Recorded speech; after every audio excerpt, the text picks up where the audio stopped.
श्रील प्रभुपाद जी कहते हैं इस मनुष्य शरीर में भगवान को पाने के लिए तैयार रहना चाहिए हमेशा, और बहुत ही सुंदर उपाय है, उनका नाम लेते रहना चाहिए। हरे कृष्णा कृष्णा कृष्ण हरे हरे राम राम राम हरे हरे। और मन से उनका चिंतन करते रहना चाहिए, ध्यान परायण होना चाहिए। और शरीर से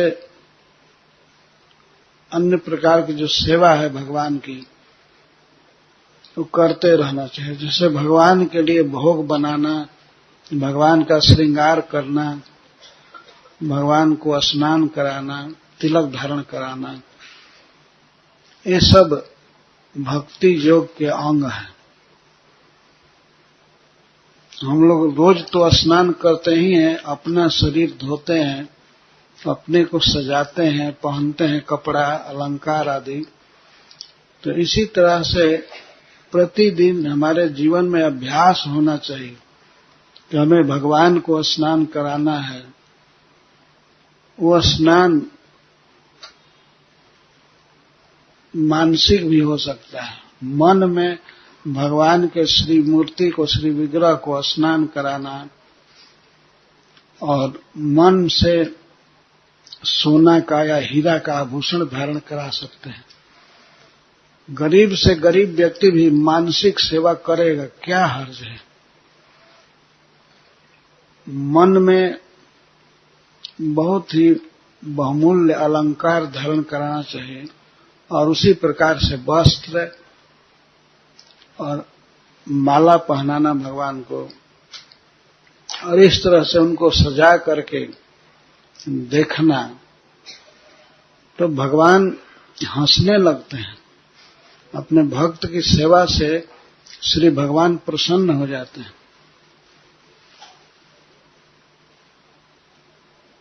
तो प्रतिदिन ये भक्तों का अनुभव है। हम लोग देखते हैं हमारे कृष्ण बलराम मंदिर में भक्त लोग आपस में बात करते हैं, आज ठाकुर जी हंस रहे हैं, आज ये चीज पहने हैं, इनके चरणों में आज बहुत सुंदर नुपुर शोभा दे रहा है, आज बांसुरी नहीं लिए, क्या बात है।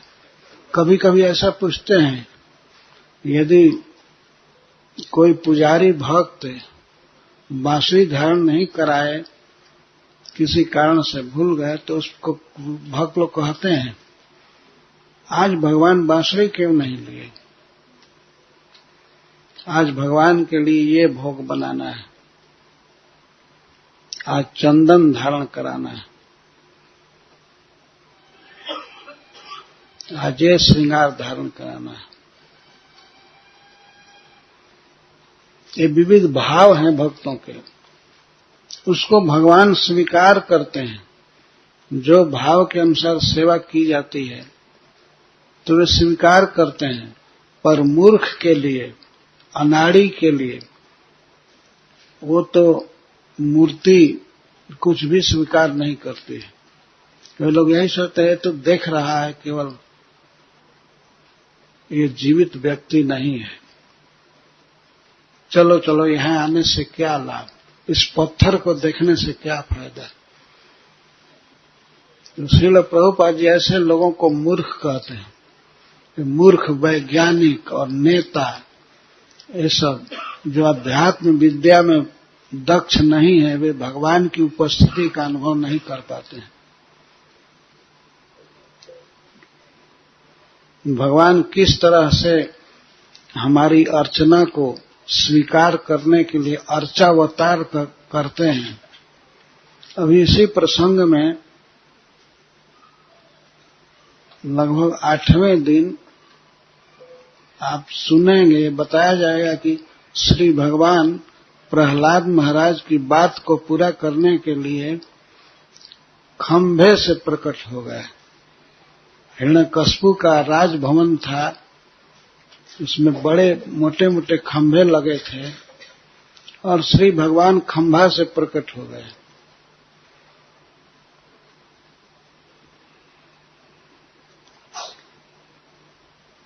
तो इसके द्वारा भगवान ने सिद्ध किया कि मैं सब जगह हूं, और कोई भक्त यदि मुझे चाहता है तो मैं कहीं से भी प्रकट हो सकता हूं।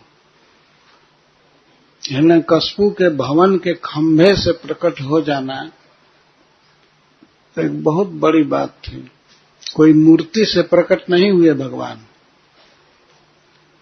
एक साधारण पत्थर से प्रकट हो गए। एक साधारण पत्थर से प्रकट होकर के भगवान ने बताया कि मैं सब जगह हूं, सब में हूं, तो फिर मूर्ति में क्यों नहीं हूं? जहां भगवान की मूर्ति की पूजा होती है श्रद्धा से, तो मूर्ति में क्यों नहीं है? कभी कभी लोग तर्क करते हैं कि भगवान तो सब जगह है, या मूर्ति में नहीं है। तो क्या मूर्ति को छोड़ करके और सब जगह है? जब सब जगह है तो मूर्ति में भी है ना। इसलिए भक्त ज्ञानी पुरुष उनको एक जगह देख करके उनकी पूजा करता है, और भगवान को सब जगह देखने वाला कहीं नहीं देखता है। उसके दृष्टि में तो भगवान का आकार है ही नहीं। वो महामूर्ख चौपट क्या समझेगा? भगवान सब जगह है। सब जगह है, किस रूप में है उसको तो देखना चाहिए ना। भक्ति योग के द्वारा ये बात समझ में आती है। इसलिए श्रील प्रभुपाद जी बार बार कहे हैं, जो लोग मूर्ख हैं, अश्रद्धालु हैं, अज्ञानी हैं, वे भगवान को प्रकट करना जानते नहीं हैं। भगवान है सब जगह, पर श्री विग्रह में, श्री मूर्ति में वे प्रकट होते हैं अपने भक्त की रुचि से। जैसे श्री प्रहलाद महाराज की बात को रखने के लिए वे नृसिंह देव के रूप में प्रकट हो गए।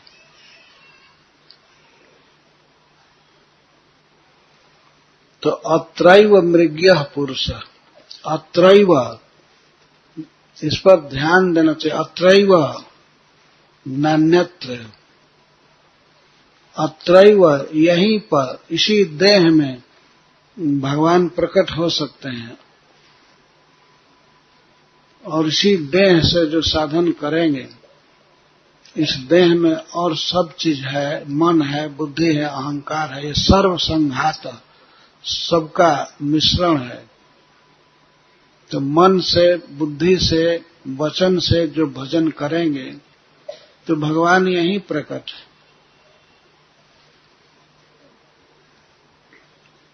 इस बात को समझने की आवश्यकता है।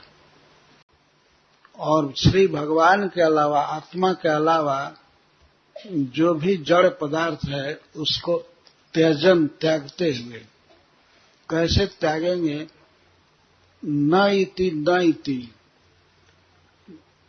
प्राकृतिक पदार्थों को जब सामने रखेंगे तो कहें ये नहीं, ये भगवान नहीं है, या ये मैं नहीं हूं। न इति न इति, नकारना, मैं ये देह नहीं हूं। जैसे कोई व्यक्ति कहता है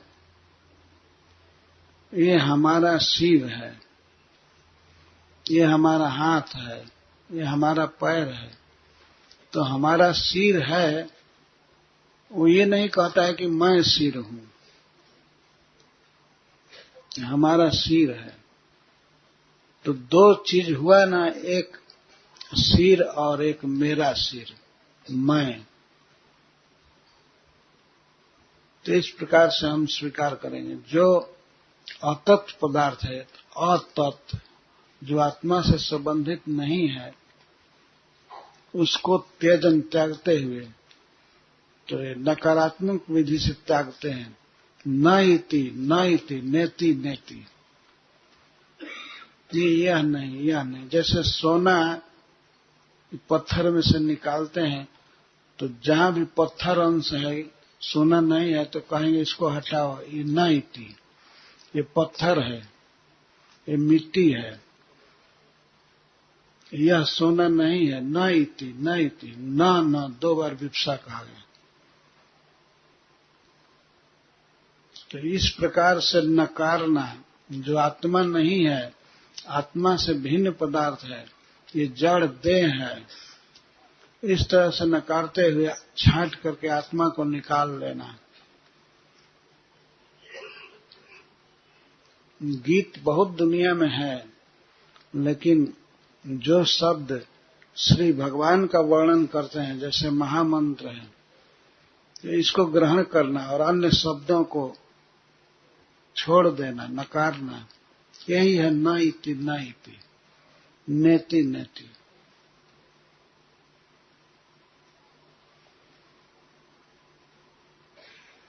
इस संसार में बहुत से पदार्थ हैं, जैसे बहुत से वृक्ष हैं, पेड़ हैं, लेकिन तुलसी जो स्वीकृत है वो ठीक है, और तुलसी के अलावा ये तंबाकू, भांग आदि नेति नेति, ये नहीं नहीं चाहिए, नहीं चाहिए, इसको त्यागना, ये बुद्धिमान का कर्तव्य है।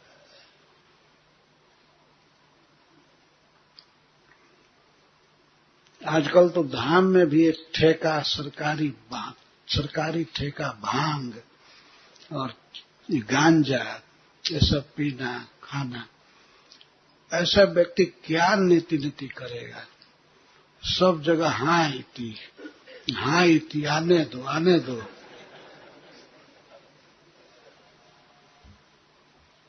जो भगवत संबंधित वस्तु नहीं है उसको त्यागना। जैसे भगवान के प्रसाद के अलावा अन्य मिठाइयां हैं, अन्य पीने के पदार्थ हैं, उनको नेति नेति कहकर छोड़ना चाहिए। अतत् त्यजन, अतत् अ माने नहीं और तत् माने वह। जो भगवान, जो आत्मा नहीं है, अनात्म पदार्थ हैं, उन अनात्म पदार्थों को दूर हटाते हटाते मन से नेति नेति नकारते हुए आत्मा को ग्रहण करना चाहिए।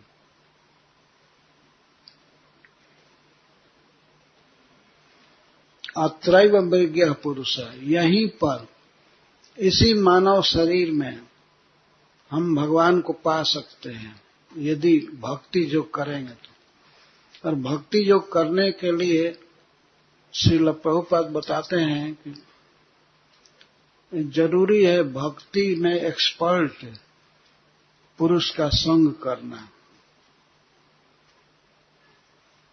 तद विज्ञानार्थम स गुरुम एवाभिगच्छेत्। उपनिषद कहता है तद विज्ञानार्थम, उसका ज्ञान प्राप्त करने के लिए, श्री भगवान का ज्ञान प्राप्त करने के लिए गुरुम एवं अभिगच्छेत्, गुरु के पास ही जाना चाहिए। जैसे कोई विशेष विद्या पढ़ने के लिए, इंजीनियरिंग पढ़ने के लिए या डॉक्टरी पढ़ने के लिए लड़कों को जाना पड़ता है कॉलेज आदि में पढ़ने के लिए, तो इस तरह से गुरु के पास जाना चाहिए। अभिगच्छेत्, अभितः गच्छेत्, बड़ी श्रद्धा से जाना चाहिए और जा करके चैलेंज नहीं करना चाहिए। श्रद्धा से सुनना चाहिए, अच्छा प्रश्न करना चाहिए। तद विद्धि प्रणिपातेन परिप्रश्नेन सेवया। 3 बात भगवान कह रहे हैं।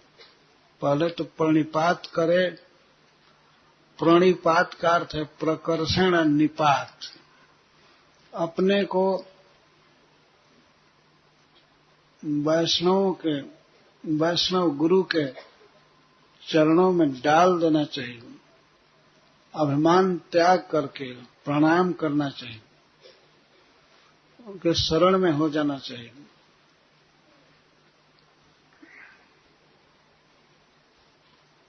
तद विधि प्रणिपातेन परिप्रश्नेन, और फिर परिप्रश्न करना चाहिए।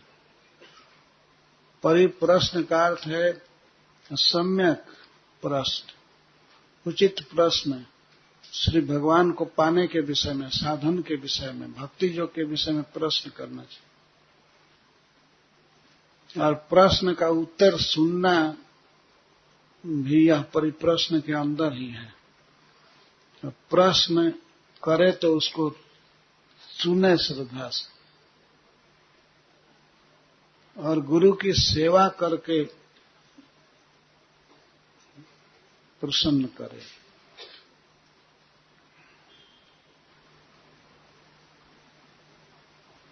परिप्रश्नेन सेवया तब उपदेक्षन्ति ते ज्ञानम ज्ञानिनस् तत्त्वदर्शिनः। तो ऐसे ज्ञानी लोग उपदेश करेंगे क्योंकि वे तत्वदर्शी होते हैं।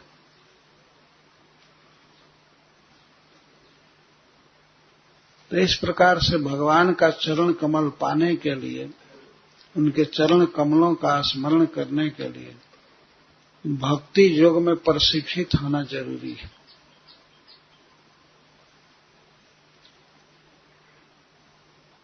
प्रशिक्षण में सबसे पहले जरूरी है सुनना, श्रवणम। और जब शिक्षित थोड़ा हो जाते हैं तब कीर्तनम, भगवान के गुणों का वर्णन करना, भगवान के नाम का कीर्तन करना, इसको कीर्तन कहते हैं।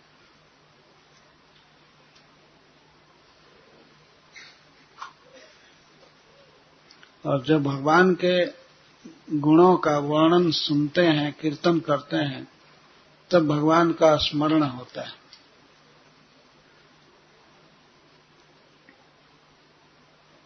श्रवणम कीर्तनम विष्णु स्मरणम पाद सेवनम। उसके बाद भगवान की चरण सेवा।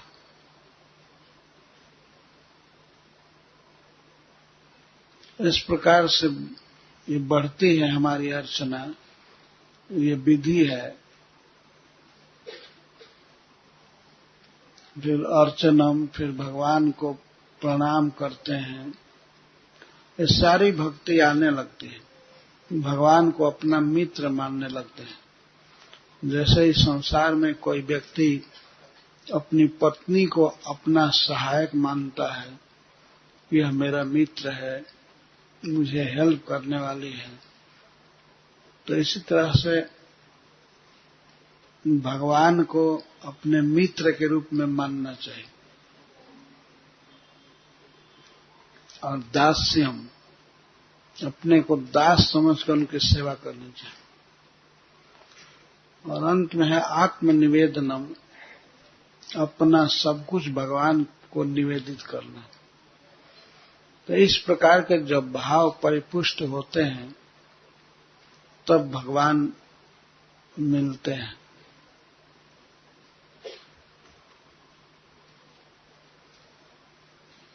ये भक्ति पहले सूक्ष्म रूप में रहती है, लेकिन धीरे धीरे बढ़ते बढ़ते बहुत विशाल रूप धारण करती है। तो श्री प्रहलाद महाराज कह रहे हैं कि इसी देह में पुरुष अन्वेषणीय है, लेकिन आत्मयोग से, आत्मयोग मतलब परमात्म योग, सदा परमात्मा के साथ संयोग रखना चाहिए। भगवान के नाम को गाना, भगवान के रूप को देखना, भगवान के चरणों में प्रणाम करना, ये सब अध्यात्म योग है या आत्मयोग। आत्मयोग का असली अर्थ है जिस योग का संबंध डायरेक्ट आत्मा से है, जो परम आत्मा से हमको जोड़े रहता है, उसको आत्मयोग कहते हैं।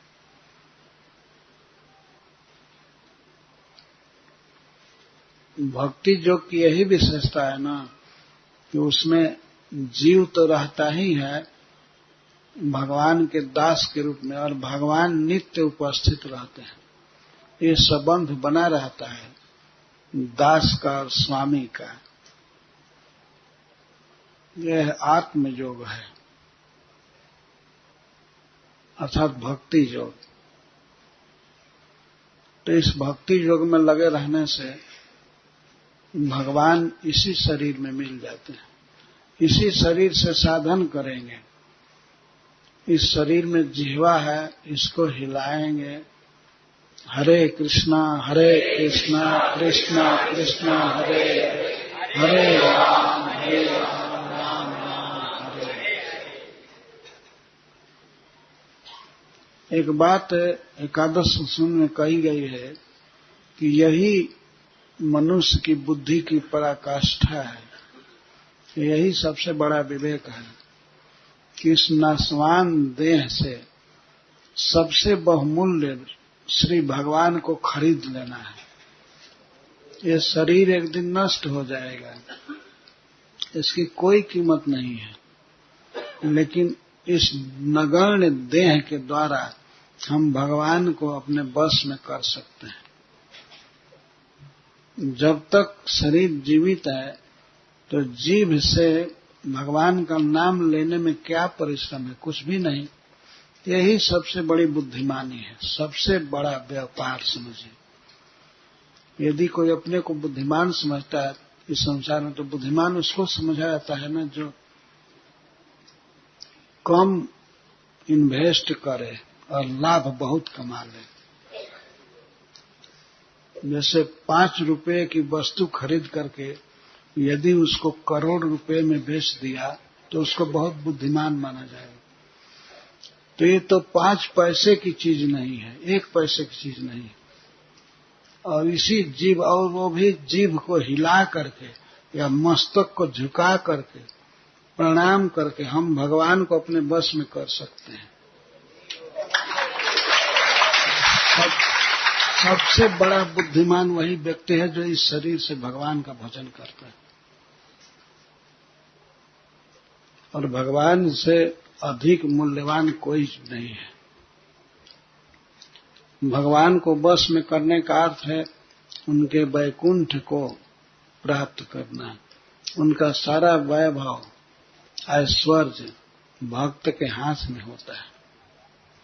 यद्यपि वो लेता नहीं है, लेकिन फिर भी सब उसकी आज्ञा पर रहते हैं। भगवान उसकी आज्ञा में आ जाते हैं तो और क्या कहना।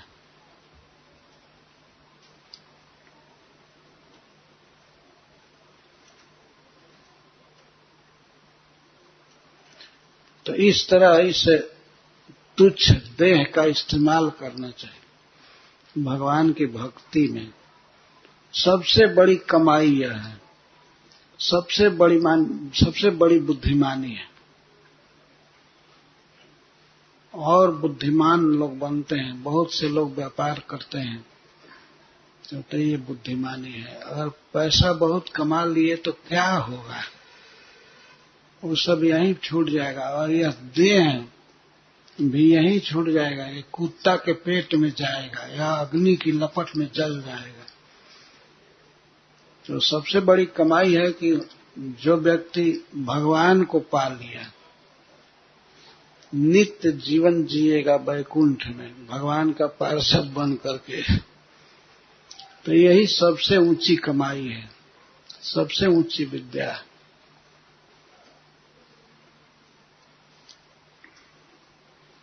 तो इस तरह श्रीमद् भागवतम सुनना यह इस शरीर का उपयोग है। हम अपने कान से भगवान के गुणों को सुनते हैं।